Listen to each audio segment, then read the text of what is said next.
guess the other signal's fine. Keith, you got me? I certainly do, Mark. Okay, awesome. We're good, thanks. All right. Signal is good on the channel? Yep. Thanks. All systems go, brother. Have a good shoot.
some audio first?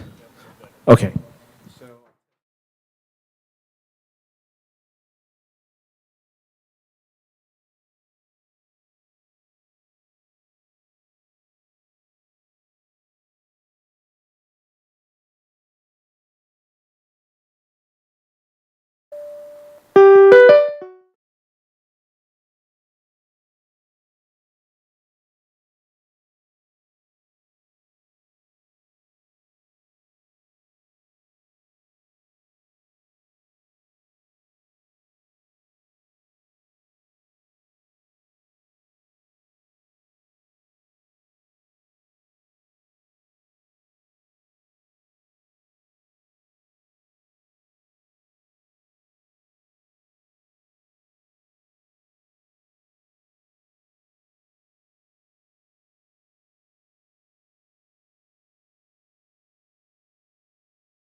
Good evening, everyone. It being 7 p.m. and a quorum present, I'm going to call this meeting of the Planning Board for March 26th to order.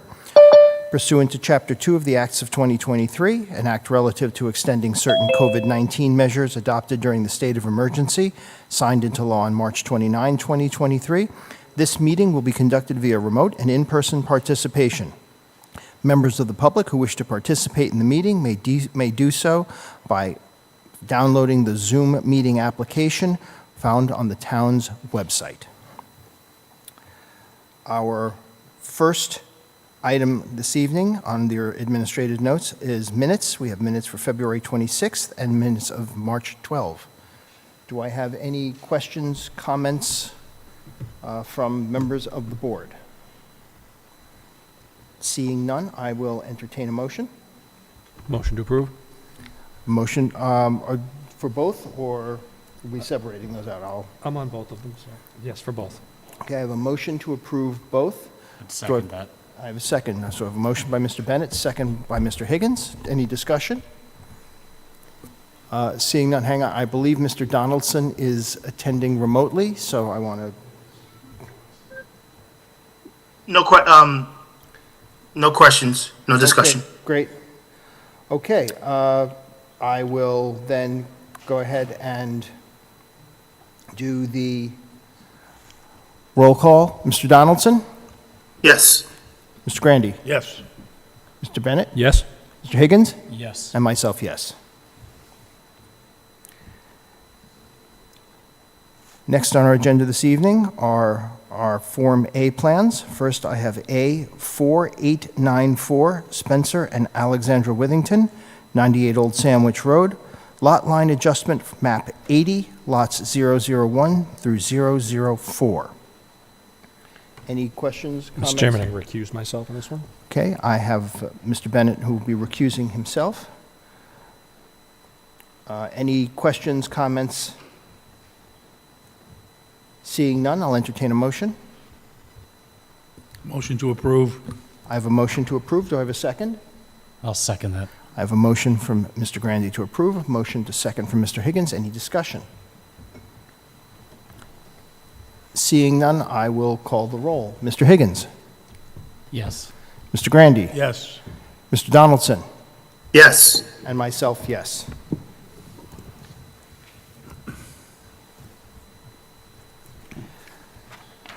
Next, we have A4895, Bartlett Brook Realty Trust, 6 and 7 Pasture Hill Road, lot line adjustment map 45, lots 39-37 and 37K-1 and 37K-19. Questions? Seeing none, I'll entertain a motion. Motion to approve. I have a motion to approve from Mr. Grandy. Second? I have a second from Mr. Bennett. Any discussion? Seeing none, I'll call the roll. Mr. Higgins? Yes. Mr. Bennett? Yes. Mr. Grandy? Yes. Mr. Donaldson? Yes. And myself, yes. Next, we have A4896, Matthew Harding and Joanne Demack Harding, number 41 and number 51 Long Duck Pond Road, Assessors Lots 122-000-005-0081, and Lots 121-000-008-001, A&R land swap plans. Mr. Chairman, I recuse myself on this one. Okay, Mr. Bennett has recused himself in this matter. Do we have any questions or comments? Seeing none, I will entertain a motion. Motion to approve. Motion to approve by Mr. Grandy, Seconded. second by Mr. Higgins. Discussion? Seeing none, I'll call the roll. Mr. Donaldson? Yes. Mr. Grandy? Yes. Mr. Higgins? Yes. Myself, yes. Next, moving to announcements. On Monday, March 31st, the town will be holding a forum on the Plymouth Livestock Compact. It's a local initiative aimed at fostering responsible livestock management within the community. It'll be held 6 p.m. at Plymouth Public Library, which is located at 132 South Street. Also on March 31, Sustainable Plymouth will be holding its general meeting. This will be at 6:30 at 158 Center Hill Road, and there is a virtual component to that as well. Town meeting is Saturday, April 5th, opening ceremonies beginning at 8 a.m. It'll be held at Plymouth North High School and broadcast live on the local scene on Comcast Channel 9 and Verizon Channel 47. The next Pilgrim 1600 Forum will be held on April 10th, 6 p.m. at Plymouth South Middle School. On April 12th, we will be having the Household Hazardous Waste Collection event at the DPW facilities on Camelot Drive. That's again a Saturday from 9 a.m. to 1 p.m. You do need to pre-register. Information as to how to do so is contained on the town's website. On April 10,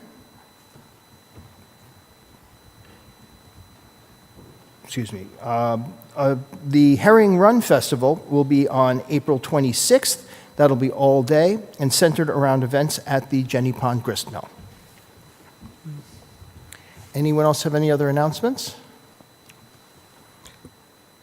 Okay, we're going to move on, and if there being no objection, I want to just do these in reverse order. So first we have ZBA 4123, which is 86 and 88 Sandwich Road, Sinbad Holding LLC. It is a major modification to demolish the existing fueling area and canopy and to construct a new overhead steel canopy over the 3 fueling islands. This is a ZBA matter, so the planning board is advisory. Good evening. Good evening, Mr. Chair, members of the board. For the record, my name is Hal Chuba. I'm a consulting engineer with offices in Dartmouth, Massachusetts. If you recall, about a year ago, we came here in front of this board before going to the ZBA for, again, it's an advisory board before the special permit application at that time was to redevelop the property at 86 and 88 Sandwich Street. I'm sure you're all familiar with the property. Is the intersection of Lincoln and Sandwich, just the small gasoline station. The owner was able to secure the property to the east, which has the 3-unit commercial condominium building, 2-story, about 3,400 square feet. The proposal at that time was to demolish the existing small convenience store at 86 Sandwich Street, the 500 square foot non-conforming structure, and demolish the building at 88, the 3,400 square feet, and build a 2,048 square foot convenience store in the vicinity of the existing building at 88. At that time, the proposal was to leave the canopy intact with the fueling. Obviously, since the owner, if I can go back, just to refresh you, I'm not sure if this is the, okay. This is the middle one.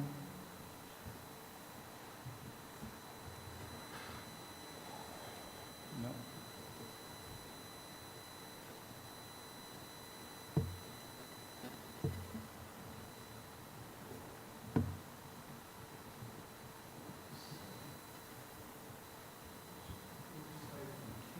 I don't see the full site for the canopy. Let me go to the new site.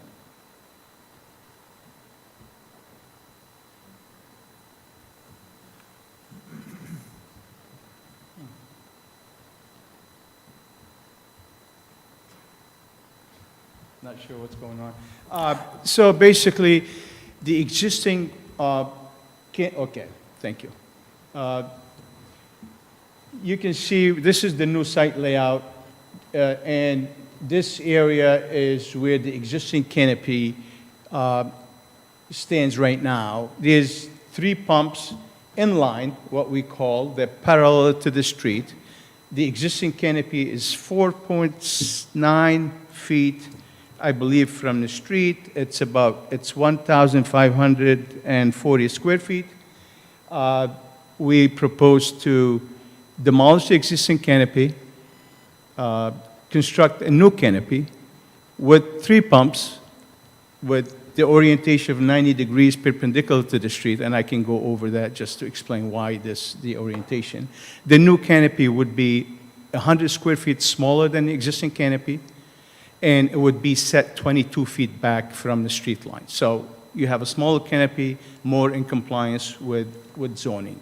Also, what we were able to provide, 22 feet to the south of the canopy and 24, 26 feet to the north of the canopy, therefore allowing the fueling to occur on both sides of the pumps. Right now, the pumps, they're inline, so if you all know, if you're in a gas station, you're in the middle pump, you really can't move, or you have to, if you're in the rear and the guy in the front is not done, you have to wait till he's done so you can move forward. With this orientation, and this is what we refer to as dive-in, you can, and depending on where your gas tank, if you know also, if your gas tank is on the right side, you will have to be on the right side of the canopy if you're in line. If you're on the other side, you have to go around. There's not really much room on right now to maneuver. With this case, if you're either on the right or the left, you can maneuver around the pumps, and therefore we can fully utilize the 6 fueling positions on site. It's a smaller canopy, more in compliance with the setback. It's within the same area. There will be no increase in impervious surfaces because it's already in the paved area. No changes to grading, no changes to drainage patterns. Also, what I have a, originally we submitted a flat canopy, but then we changed the design, and right now we had our meeting with Plymouth Center Steering Committee, and we presented this layout, and I think this is a lot more aesthetically pleasant and architecturally more appropriate for the area. We all know that downtown, I had to convince my client actually because this is probably another $50,000 more, but again, he agreed. He's a well-liked guy in town, and he likes to work with the neighbors, and he thought this is more appropriate. The clearance is 14 feet 6 inches. We had the comments from the fire department, so there'll be no issue for the fire truck to go around the canopy, and he can go under. 3 fueling positions. It's a much improved circulation, and again, with this, your advice, we hope to get your. I believe you have the town planner report on this too, and I'll be glad to answer any questions you have. Thank you. Thank you. I'll bring it to staff first. Thank you. Good evening. This is a major modification proposed of an existing special permit that was granted most recently in 2024 by the Zoning Board of Appeals. The project, as was explained, is it's a demolition and reconstruction of the fueling canopy. This represents a decrease in the total size of the canopy by about 100 square feet from the existing. It also increases the setback from the street. The new design was supported by the Plymouth Center Steering Committee, and staff has no major concerns at this point, so we are recommending approval, that you recommend approval to the Zoning Board with the conditions that all of the previous conditions from Zoning Board Case 4123 remain in effect, that comments of Public Works and access of the fire turning radius for Plymouth Fire Tower Truck 1 be completed and submitted to the building department for further review, and that no outside storage will be allowed on site. Okay, great, thank you. I'm going to open it up. Is there anyone in the room who wishes to be heard on this matter? Seeing no one, is there anyone online who wishes to be heard on this matter? If anyone on Zoom would like to address the board, please signify by raising your hand, and we'll ask you to unmute. Seeing no one. Okay, great. I'm going to bring it back to the board to see if anyone has any questions. Mr. Higgins. I do not have any questions, Mr. Chairman. Mr. Grandy. I have no questions, Mr. Chairman. Thank you. Mr. Donaldson. I have no questions. Thank you. Mr. Bennett. No questions. Okay, thank you. My only question is, other than this change to the canopy, the relocation, the reconfiguration, and the new height, the remainder of the project is as was originally presented? Correct. There's a minor change on the, and I'm not sure if the board was involved with that. If you recall, at the first layout, we had parking spaces on top of the, let me go back to the site. On top of the existing, oh,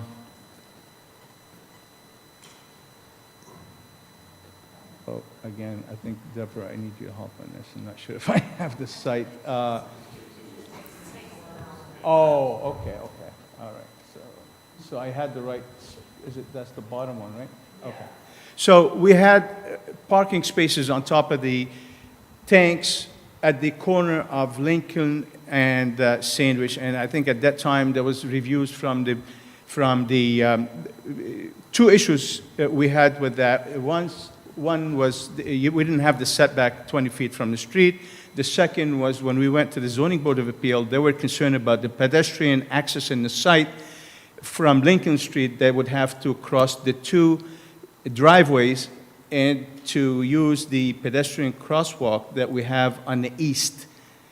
So what we did, we eliminated those parking spaces. We moved them to the back of the building, and those will be employees only. So there'll be 3 parking spaces in the back for employees. I think originally we had 4. And there'll be 7 parking spaces in the front, no changes, 6 spaces on the pumps, so that's 13 and 3, 16. We're only required to have 10 per zoning, so we have 6 extra parking spaces. That's the only change. Originally we had 4 employees in the back, now we have 3, but I don't think we have more than 2 employees anyway, so it's irrelevant. So. Thank you. I have no further questions. Anything else from the board? Hearing nothing, I will entertain a motion. Mr. Grandy. Motion to recommend to the ZBA with staff's recommendations, all zoning board previous requirements in place as per the report. I have a motion to recommend approval by Mr. Grandy. Do I have a second? Second? I have a second by Mr. Bennett. Any further discussion? Hearing none, call the roll. Mr. Higgins. Yes. Mr. Bennett. Yes. Mr. Grandy. Yes. Mr. Donaldson. Yes. Myself, yes. Thank you. Thank Good you. luck. Thank you. Next on our agenda, we have a discussion with McGreco Inc. on affordable unit count. So it might be best for our staff to just start this conversation. So you have in your packet a spreadsheet, and I think at this point I'm just going to focus on the total number on the far right and not focus on the individuals. So we're talking about 2 different projects. One is the Paul Francis Carver Road project, which is across from Market Basket, and then the 132 Court Street project, which is in the just north of downtown. So when you look at totally between those projects, there was a total of 76 units approved in those various projects. The affordable units built, there were a total of 48 affordable units built out of those 76. 8 of those were required by the bylaw. 21 of those were funded through the CPC or the Affordable Housing Trust, and 2 were by vote of the planning board allowed to go to provide off-site units to other developments. So when you look at that, we have a surplus of 17. We have a surplus of 17 affordables that were required. And just to point out that voluntarily we don't enforce it. On the Carver Road project, the owner agreed to make those available at workforce housing prices, which is defined by the state as between 80% and 120% of AMI. So again, when we look at the unit count, there's a total of 17 surplus affordables that were built above and beyond what this board was requiring them to do and what was funded from the CPC. We also know that, especially when you look at the Carver Road project, there was additional density given to the developer above and beyond what you would normally see for density in that neighborhood for market rate units. So what we were looking at, we just said, add those 17 units, let's apply a discount rate of 65% to take into account the additional market rate units that they received, which would leave us with a surplus of about of 6 units, not about 6 units, 4 of which they're requesting to be applied to the 46 Sandwich Street, and 2 that they would like to keep for some future unknown development.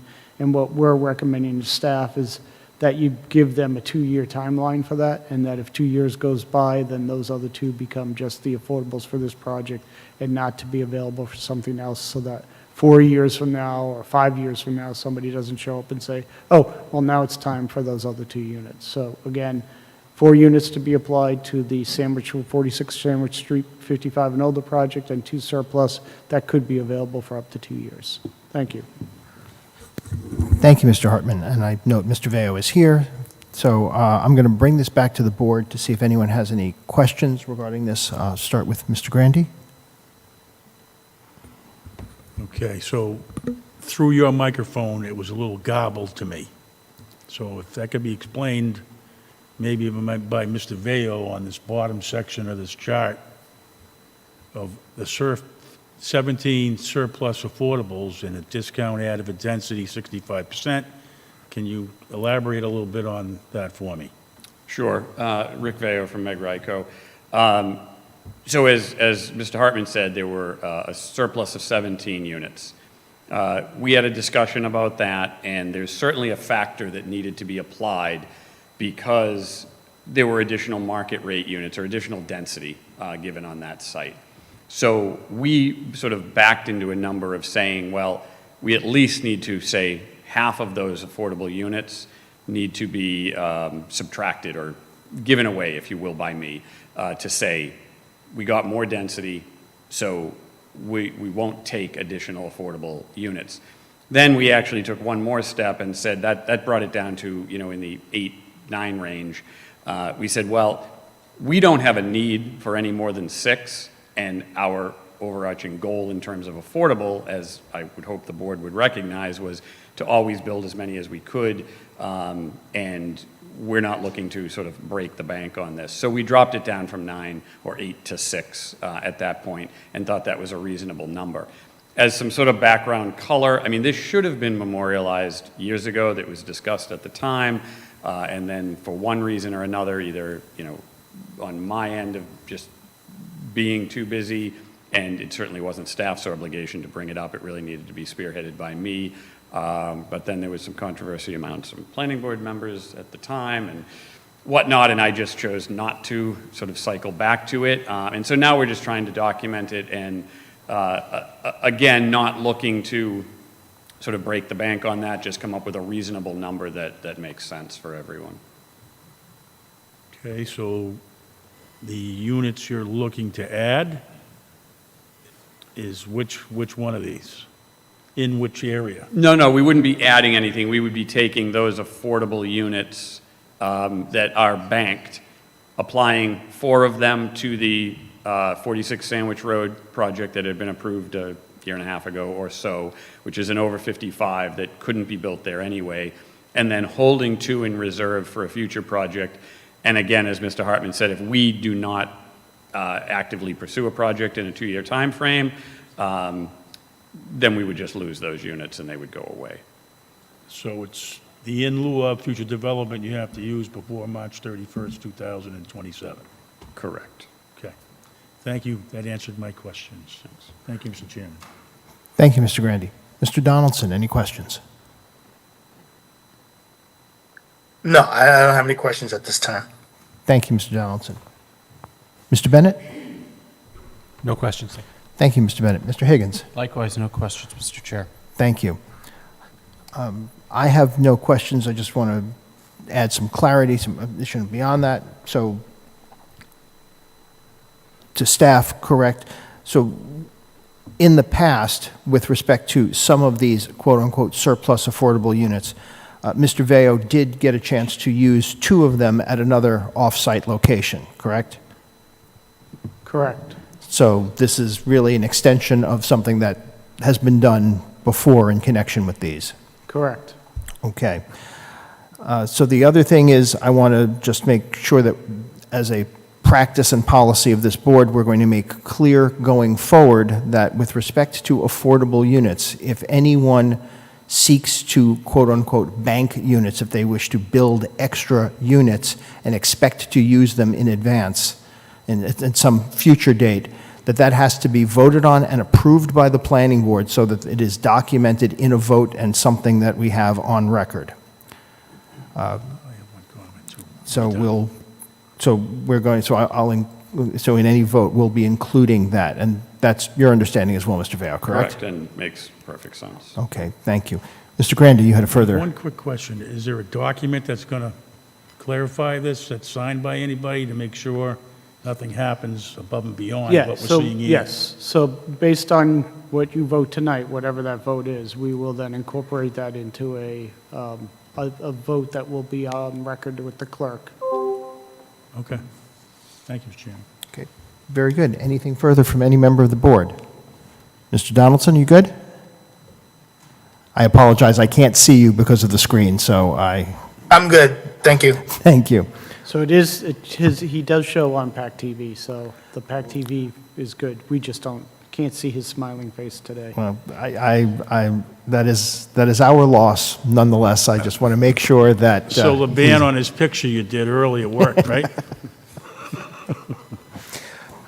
Okay, so at this point, the way I would say we would craft a motion would be to say that we would be moving to document available in lieu units for McGreco Inc. at 6, with 4 of them to be used with respect to 46 Sandwich Road, 2 to be held for future development, which must be used and will define used as being applied for. So they have to submit an application to use them by March 31st of 2027. And in future, anyone seeking to build additional units with the expectation that they may be used later to offset development requirements has to provide that as a notice in advance, and it must be approved by this board. So just for clarity, I'll make that motion. Do I have a second? Second. Thank you, Mr. Donaldson. Any further discussion? Hearing none, I will call the roll. Mr. Higgins? Yes. Mr. Bennett? Yes. Mr. Grandi? Yes. Mr. Donaldson? Yes. And myself, yes. Thank you. Thank you, Mr. Veo. Thank you. Do we have anything else on our agenda for this evening?